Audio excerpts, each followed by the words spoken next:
Hi everyone, সকাল সকাল 5টার দিকে উঠে আমি ফ্রেশ হয়ে পড়তে গিয়েছিলাম।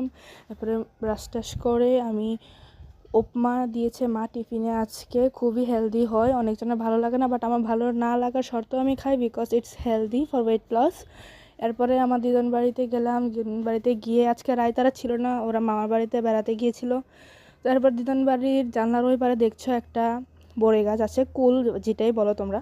এরপরে দিদন দিয়েছিল কামরাঙ্গা মাখা, যেটা থেকে আমি একটা খেয়েছি কারণ কি খুবই ঝাল ছিল।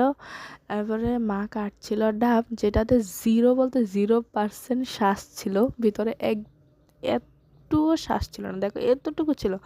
এরপরে কিন্তু এটার জলটা বেশ ভালো ছিল। ডাবের জলটা খুবই রিফ্রেশিং এবং সুইট ছিল, ন্যাচারাল সুইটগুলো জিনিস আমার খুব ভালো লাগে।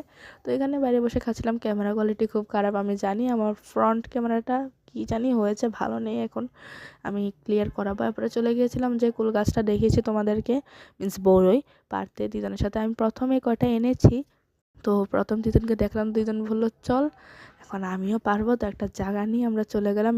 বেশ মিষ্টি ছিল, কিছুটা টকও ছিল। এরপরে কয়টা কুল পেরে এসে পড়লাম। বাড়ি এসে স্নান করে আর্ট করাতে চলে গিয়েছি। আর এর নাম হচ্ছে নিকিতা। ওর বাড়িতে যখনই যাই ওর মা আমাকে লাল পেয়ারা দেয়, ওদের বাড়িতে লাল পেয়ারা গাছ আছে, তো আমি ওটা বাড়ি নিয়ে চলে এসেছিলাম। আর আরও অনেকগুলি টিউশনি করিয়ে রাত্রে ফাইনালি 11:30টার দিকে আমি মাংস দিয়ে অনেক দিন পর একটু ভাত খাচ্ছিলাম। তো খেয়ে এভাবে দিনটা শেষ করলাম। Thanks for watching.